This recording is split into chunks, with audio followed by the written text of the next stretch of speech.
आप सभी को मेरा नमस्कार। आज हम सिविक्स स्टार्ट कर रहे हैं, क्लास 8। चैप्टर है कॉन्स्टिट्यूशन ऑन एंड लॉ।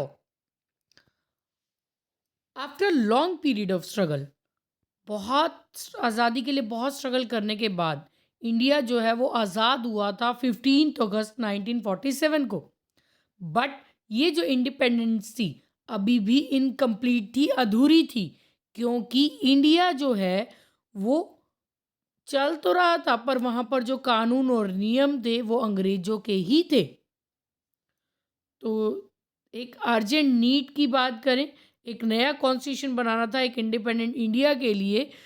और इसके लिए इंडिपेंडेंट के हम चाहते थे कि देखो, आज़ाद तो हम हो गए हैं पर हमें हमारा संविधान चाहिए, हमें हमारे कानून और नियम चाहिए, हमें अंग्रेज़ों के अनुसार जो है वो नहीं चलना।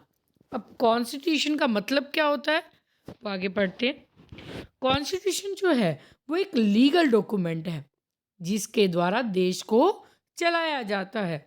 जो centre as well as state government है are all run according to the constitution. ये सब संविधान के अनुसार ही चलाए जाते हैं और जो गवर्नमेंट है देश की वो इसी संविधान के अनुसार ही चलती है।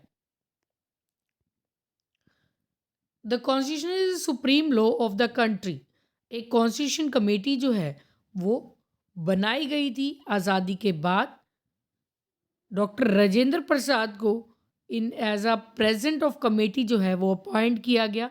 इसके बाद कॉन्स्टिट्यूशनल कमेटी एक जनरेट की गई जो 7 मेंबर्स की एक कमेटी थी। अब कमेटी में क्या क्या था वो भी हम जान लेते हैं। ये जो कमेटी थी ना ड्राफ्ट बनाने के लिए, यानी एक इसके लिए रफली सारा कॉन्स्टिट्यूशन डिज़ाइन करने के लिए, ये कमेटी जो है वो एक 7 मेंबर्स की कमेटी थी जो 29 अगस्त 1947 को बनाई गई थी। जिसके जो लीडर थे वो थे डॉक्टर बी आर अम्बेडकर, जिन्होंने संविधान को पूरा किया। ये जो ड्राफ्ट था, मैन्युस्क्रिप्ट थी, ये जो है सभी देशों के संविधान को पढ़ने के बाद ही बनाई गई। कुछ प्रिंसिपल, कुछ रूल्स किस कंट्री से लिए, कुछ किसी और कंट्री से लिए। तो इस पूरे संविधान को बनाने में लगभग 2 साल 11 महीने और 18 दिन लग गए। और ये जो है 26 नवंबर 1949 को बनकर तैयार हुआ। हिस्टोरिकल इम्पोर्टेंस जो है 26 जैन की, वो देश की आज़ादी के लिए काफ़ी बड़ी थी, क्योंकि पहले से ही 26 जनवरी 1930 को सोच लिया गया था हमें पूर्ण स्वराज चाहिए, यानी पूरी तरह से आज़ादी चाहिए। तो कंप्लीट इंडिपेंडेंस के लिए सोचा था। जो ये इम्पोर्टेंस थी ना इस दिन के लिए, वो इम्प्लीमेंट की गई 26 जैन 1950। इसी इम्पोर्टेंस के कारण संविधान के अगर बनने की बात करें, बन तो वो 26 नवंबर 1949 को ही गया था, बट उसे अप्लाई किया गया था 26 जैन 1950 को। और इसकी जो लास्ट मीटिंग थी कॉन्स्टिट्यूशनल कमेटी की, वो 25 जैन 1950 को हुई थी, जिसमें डॉक्टर ब्रजेंद्र प्रसाद जो हैं वो पहले प्रेसिडेंट राष्ट्रपति चुने गए। 26 जैन 1950 इंडिया जो है वो पूरी तरह से आज़ाद हो चुका था, अपने कानून खुद बना चुका था। उसके बाद लॉ की बात करें, जैसे कि हमने पढ़ा कि जो संविधान जो है वो एक कानूनी कागज़ है, लीगल डॉक्यूमेंट है। तो लॉ जो है वो यहाँ ज़रूरी है अपनी ज़िंदगी में चीज़ों को कंट्रोल करने के लिए, रेगुलेट करने के लिए। जो वर्ड लॉ है वो टेक्टोनिक वर्ड लैग से बना है, जिसका मतलब होता है एग्जैक्ट, डेफिनिट।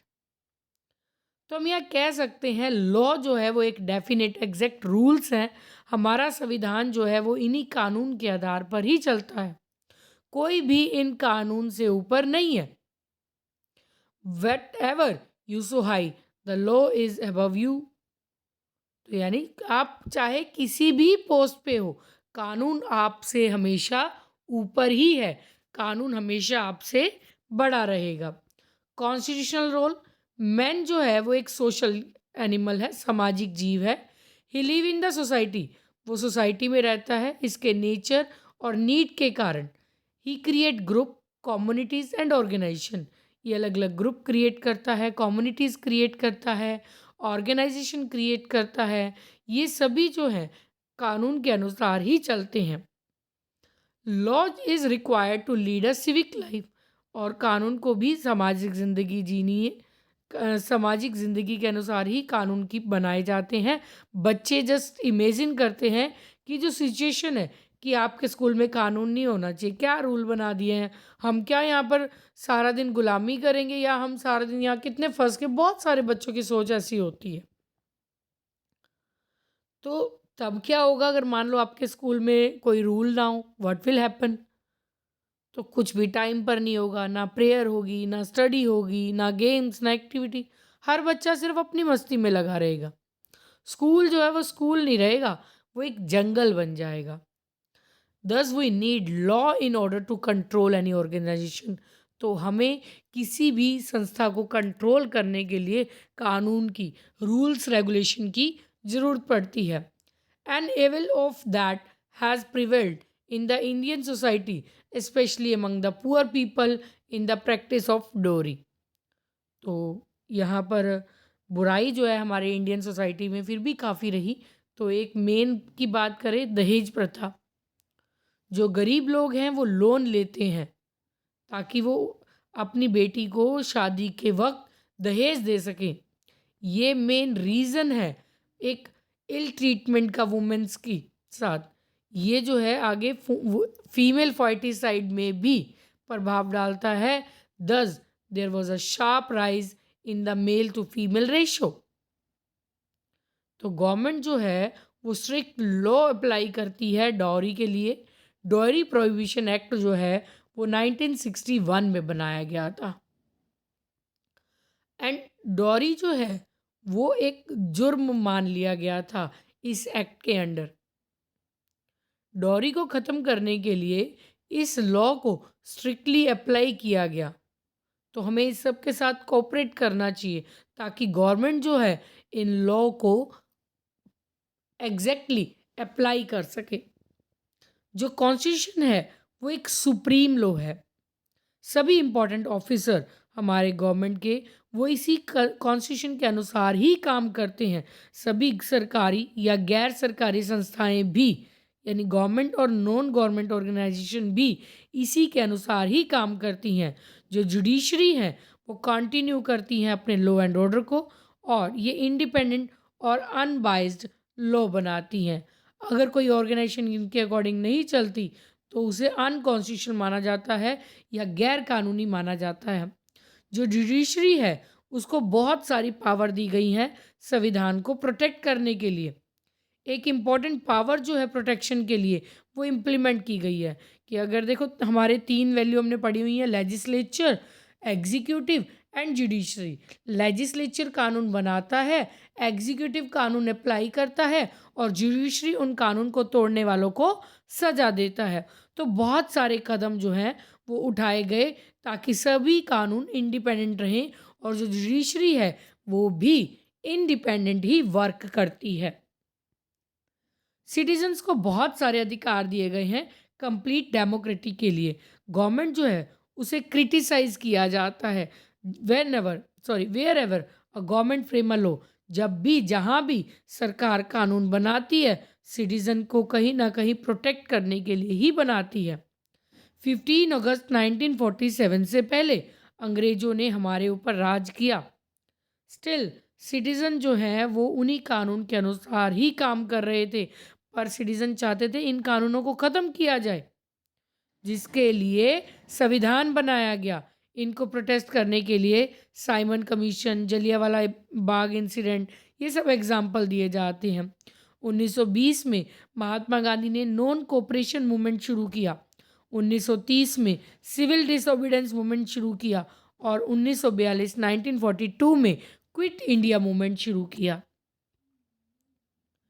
ये जो मूवमेंट थे जिसमें जो गुड्स थी ब्रिटिश गवर्नमेंट के द्वारा, कहते हैं were not used and clothes made by British government. तो ये जो बनाया सारे नॉन कोऑपरेशन मूवमेंट, या तो इसमें क्या था, स्वदेशी भगाओ।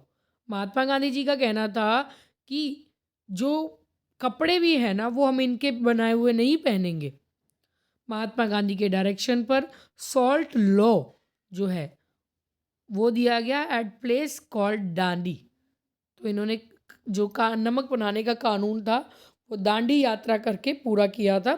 सॉल्ट जो है वो ब्रिटिशर्स के द्वारा बनाया जा रहा था, बॉइलिंग द सी वाटर, और उसको हम इस्तेमाल कर रहे थे। इवन आज़ादी के बाद भी ये सब हो रहा था। अपने कानून बहुत जगह ये अप्लाई नहीं हो पाए थे अभी। ये जो मूवमेंट थे ना, तो गांधी जी कहते हैं कि हमें हमारी चीज़ है, हमें ही बनाकर हमें बेच रहे हैं, तो इससे अच्छा हम अपना नमक जो है वो खुद बनाएंगे। उसके अलावा जो लिक्विड शराब का भी बैन किया गया, बाइकाट किया गया। इस सर्वे के अकॉर्डिंग हर चौथा इंसान जो था हमारे देश में वो शराब कंज्यूम करता था, लिक्विड को पीता था। Approximately 25 crore rupees are being spent, यानी शराब पर रोज 25 करोड़ रुपए खर्च होते थे। और बहुत सारी स्टेट गवर्नमेंट ने बैन कर दिया था लिक्विड को, जिसमें Gujarat, Haryana, Kerala totally ban states थी ये। हमारी गवर्नमेंट जो थी और सोसाइटी, उन्हें बहुत ज़रूरत थी कि ये जो बुराइयां हैं इनका बायकॉट करें, चाहे लिक्विड है चाहे ड्रग्स हैं। तो एक इम्पॉर्टेंट फीचर जो था डेमोक्रेटिक गवर्नमेंट का वो सामने आया। यहाँ पर गवर्नमेंट जो है वो एज अ डिक्टेटर वर्क कर रही थी। गवर्नमेंट और सोसाइटी ने बहुत सारे एफर्ट्स किए ताकि इन समाज की बुराइयों को ख़त्म किया जा सके। तो हमने इस चैप्टर में पढ़ा कि किस तरीके से संविधान बनाया गया और किस तरीके से हमारे देश का कानून आगे बना, कितने टाइम में बना। तो ये चैप्टर यहीं ख़त्म है। पॉइंट्स टू रिमेंबर एक बार देख लेते हैं। कॉन्स्टिट्यूशन एक लीगल डॉक्यूमेंट है जिसके द्वारा देश को चलाया जाता है। इसको बनाने में 2 ईयर 11 मंथ और 18 डेज लगे। जो कॉन्स्टिट्यूशन कमेटी है इसमें 11 कन्वेंशन से इंडियन कॉन्स्टिट्यूशन जो है वो इम्प्लीमेंट हुई थी 26 जैन 1950।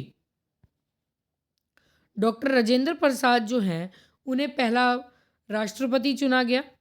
कानून डेफिनेट रूल्स हैं। मेन कॉज जो है वो फीमेल फॉर्टिसाइड, जिसके कारण डॉरी सिस्टम बढ़ रहा है। सिटीज डॉरी सिस्टम के कारण फीमेल फॉर्टिसाइड इंक्रीज हो रहा है। सिटीजन जो हैं उन्हें संविधान के अनुसार अधिकार दिए गए। महात्मा गांधी ने नॉन कोऑपरेशन मूवमेंट शुरू किया। सोल्ट लॉ तोड़ा गया, नमक कानून तोड़ा गया। दांडी की जगह पर नमक बनाकर गुजरात, हरियाणा, केरला तीनों में लिक्विड को बैन कर दिया गया। एंटी डोरी एक्ट जो है वो 1961 में अप्लाई हुआ। तो सिंपल से फिलअप से आपके constitution of India was implement हुआ था 26 जैन 1950। फर्स्ट प्रेसिडेंट का नाम पूछा है, डॉक्टर राजेंद्र प्रसाद। लॉ अगेंस्ट डोरी एक्ट एनेक्टेड हुआ था 1961। कॉन्स्टिट्यूशन को बनाने में लगे थे 2 year 11 month and 18 days. Main cause जो था फोर्टिसाइड का वो था डोरी। उसके बाद Gandhi ji broke salt law at Dandi, true. Judiciary does not protected the constitution, false, क्योंकि जुडिशरी तो प्रोटेक्ट करता है ना, नेगेटिव दिया हुआ। The rule of law run through India, yes. To oppose bad law in the feature of democracy, right. Laws are indefinite rule, नहीं, laws जो है वो हमारे डेफिनेट रूल है, ये फॉल्स है। कॉन्स्टिट्यूशन अभी आपको बता दिया 26 जैन 1950 को अप्लाई हुआ था। यहाँ पर जो चेयरमैन थे वो ड्राफ्टिंग कमेटी के वो थे doctor B R Ambedkar. Highest की बात करें, हाईएस्ट सबसे ऊपर, कॉन्स्टिट्यूशन सबसे ऊपर है हमारा। स्टेट जो है, the number of draft committee के जो मेंबर थे वो थे हमारे 7 मेंबर। इसके बाद आपको क्वेश्चन आंसर दिए गए हैं। होप सो आपका ये चैप्टर अच्छे से हो जाएगा। अगर आपको कोई डाउट लगता है तो आप कमेंट सेक्शन में कमेंट करके पूछ सकते हैं। Thank you, bye bye.